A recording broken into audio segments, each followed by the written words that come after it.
Hey gardening friends, ready to grow healthier plants, bigger harvests, and smarter gardens? Let's get started. What if the single biggest gardening mistake you make every year has nothing to do with what you plant, but everything to do with when you walk away? And here is the question nobody seems to ask out loud. What if August is not the end of your garden season, but the best planting window you have all year? Welcome to The Smart Gardener. If this is your first time here, go ahead and hit that subscribe button right now, because every week we dig into the kind of gardening knowledge that saves you time, saves you money, and gets you more food out of your yard.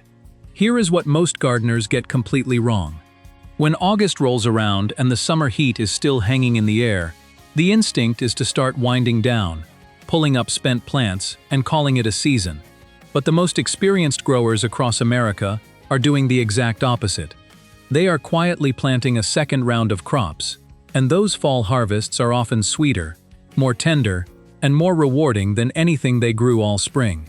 Today, we are going through 13 vegetables you should be putting in the ground right now in August, and I am going to explain the real science behind why each one actually performs better in fall than it ever does in spring. And make sure you stick around for number 13, because that is the one almost every other gardening video skips entirely, and it might just be the most rewarding crop you plant all year.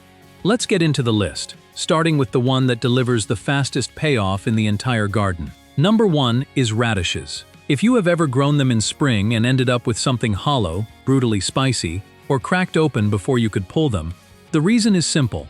When a late spring heat wave hits right as the root is trying to size up, temperatures pushing past 80 degrees Fahrenheit trigger two things you do not want. The plant starts forming a flower stalk, and the inside of the root turns pithy and hollow. Flip the calendar to August, and everything changes. That warm summer soil gets radish seeds cracking open and pushing up their first leaves in as little as 3 to 5 days, roughly twice as fast as cold spring dirt.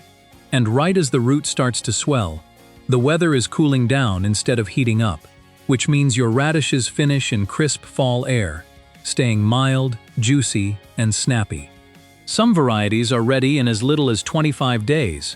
Sow a fresh row every 10 days, and you will have a rolling harvest all the way to hard frost. Number 2 is bush beans, and this one surprises people every time.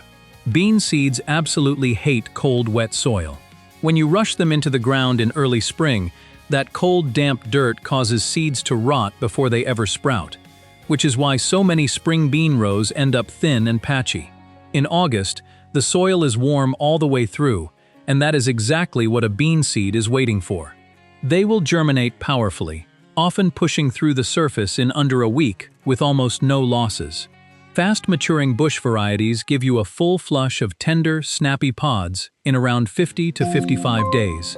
Keep in mind that beans are frost tender, so get them in during the first week or two of August and have a row cover ready if an early cold snap threatens.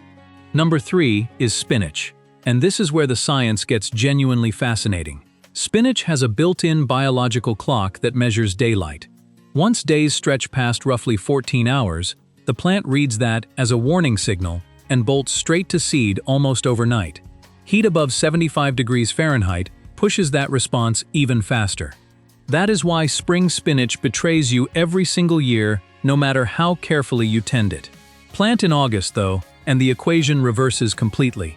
The summer solstice is already behind us. Every day is getting shorter, and the plant's internal clock is quietly saying the season is winding down. So keep growing leaves. You have essentially tricked it into doing exactly what you want. And when frost arrives, spinach converts its stored starches into sugars as a natural antifreeze, making fall spinach noticeably sweeter and more tender than anything spring can give you. Number 4 is arugula, and if you love that peppery bite in a salad, fall is your moment. In spring and summer, arugula bolts fast, and the leaves turn so aggressively bitter they are barely worth eating. Plant it now, and the whole equation flips. It is one of the fastest greens you can grow, ready to cut in as little as 30 to 40 days, and cooler temperatures mellow the flavor into that signature pepperiness without the harsh edge you get in summer. One bonus most people never discover: if a few plants eventually bolt later in the season, do not pull them. The flowers are completely edible, carry that same peppery character, and bring beneficial insects right into your garden. Moving right along, because we still have 9 more vegetables to cover, and every single one of them has a story worth hearing. Number 5 is cilantro, and if you have ever called this herb impossible to grow, you are not alone. Ask any home gardener what their most heartbreaking crop is, and a huge number of them will say cilantro. You plant it, it looks promising for about 2 weeks, and then it shoots up a flower stalk, loses all that bright citrusy flavor, and the harvest is over before it ever really began. Here is what is actually happening. Cilantro is sensitive to both heat and long days, and even the shock of being moved from a pot into the ground can trigger bolting on its own. That is why store-bought cilantro plants almost never work in the garden. Fall fixes all of that at once. You direct sow right where the plant will grow, so there is zero transplant shock. The days are getting shorter, removing the light trigger that causes bolting, and the cooling temperatures keep the plant focused on producing leaves for weeks instead of racing to set seed. For best results, choose a slow bolt variety and sow a fresh patch every 10 to 14 days for a continuous supply all season long. Number 6 is lettuce, and here is a line that surprises people every time. The best lettuce you will ever grow is not spring lettuce. It is fall lettuce.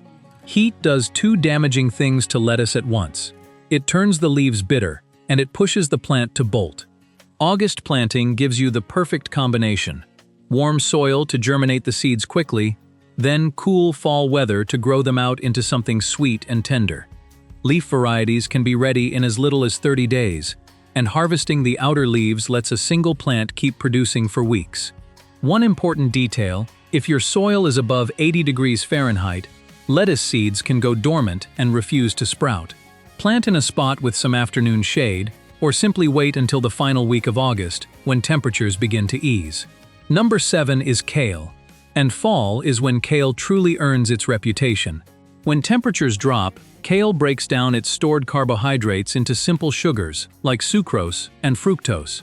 Those sugars act as natural antifreeze inside the plant's cells, and on your plate, they translate into leaves that are noticeably sweeter, less bitter, and almost buttery compared to anything you grow in summer.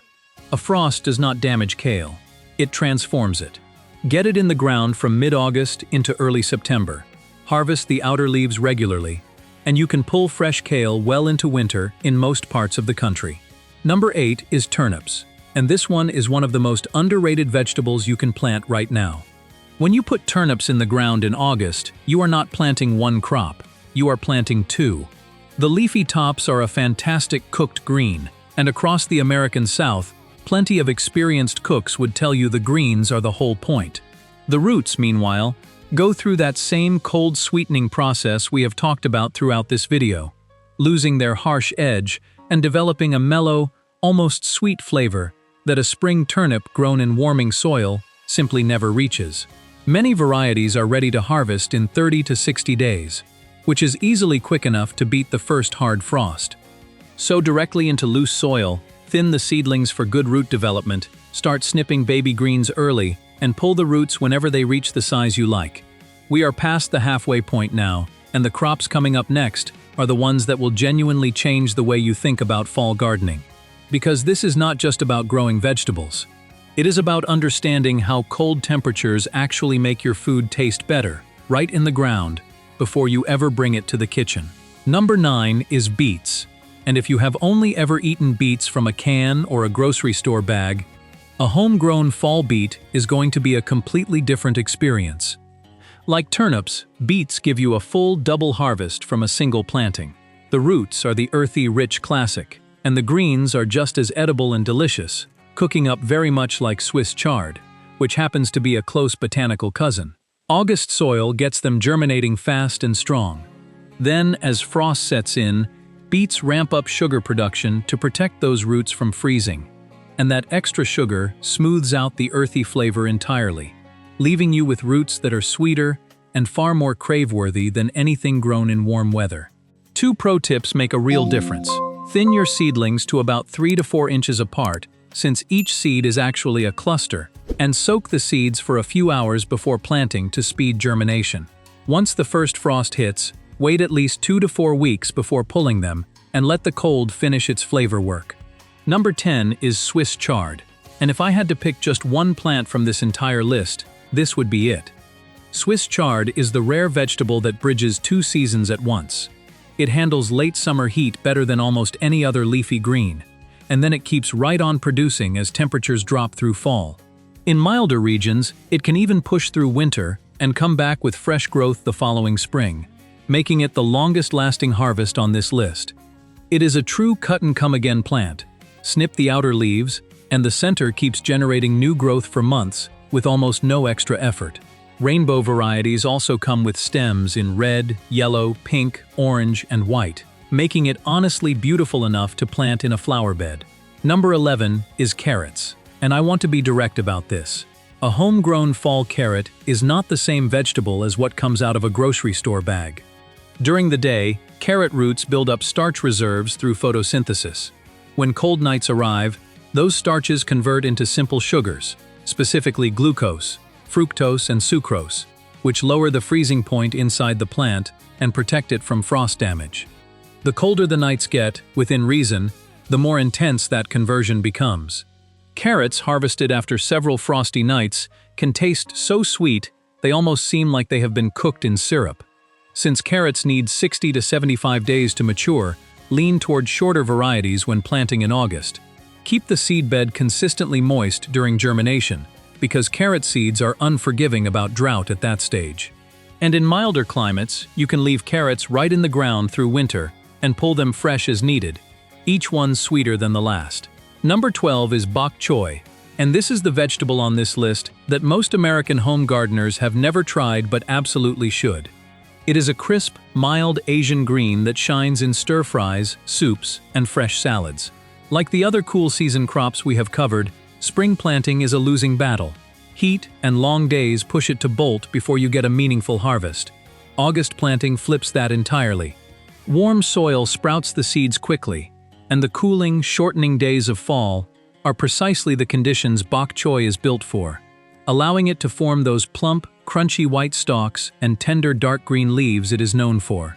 Many varieties are ready in just 40 to 45 days. Harvest baby heads early for salads, or let them size up for stir-fries and soups. And now we have arrived at number 13, the one I promised you at the very beginning, the crop that almost every other gardening video skips entirely. And skipping this one might be the single biggest missed opportunity in the fall garden. Number 13 is broccoli.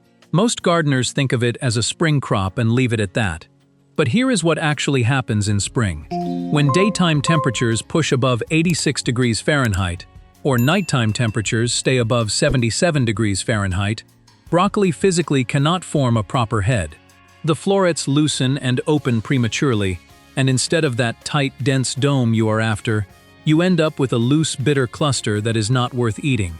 In growing zones 5 through 7, spring broccoli runs into this wall in June, often before the heads have developed at all. It is not your fault. It is the calendar working against you. Fall planting solves all of that. Your transplants go into warm, late summer soil, establish quickly, and then the heads form as temperatures drop through that ideal window of 60 to 70 degrees Fahrenheit. The florets stay tight, the flavor concentrates, and the heads develop a natural sweetness that heat-stressed spring broccoli never reaches. Research from the University of Maryland Extension has confirmed that fall-planted broccoli often produces higher yields than spring plantings across the mid-Atlantic region. Fall broccoli is also more forgiving at harvest time, since the heads hold tight far longer than spring heads, which have to be cut quickly before the heat opens them up. Pest pressure drops significantly too, since aphid and cabbage worm populations finally crash in fall, just as your plants are heading up. And once you cut the main head, the plant sends out smaller side shoots for weeks, giving you a second wave of fresh florets from the same plant. For timing, take your variety's days to maturity. Add 10 days as a buffer for slower fall growth, and count backward from your average first frost date. That is your last safe transplant date. Before we close out, I want to leave you with 2 tools that make everything on this list work even better. A floating row cover, laid directly over your plants, raises soil temperature by 5 to 10 degrees Fahrenheit and protects against light frost. extending your harvest window by 4 to 6 weeks with almost no effort. A cold frame goes one step further, creating a miniature greenhouse effect that can keep leafy greens producing through much of winter in moderate climates. Used together, these two tools turn a good fall garden into one that keeps delivering long after your neighbors have given up. So here is the truth that most gardeners miss every single year. August is not the end of the growing season. It is the beginning of the best part of it. The frost that rolls in come October is not something to fear. It is the secret ingredient. It is what turns a carrot into something that tastes like it belongs on a dessert plate. It is what makes kale go from tough and bitter to tender and sweet. Frost is not the enemy of your garden. It is the best flavor enhancer nature ever invented, and it works for free every single fall.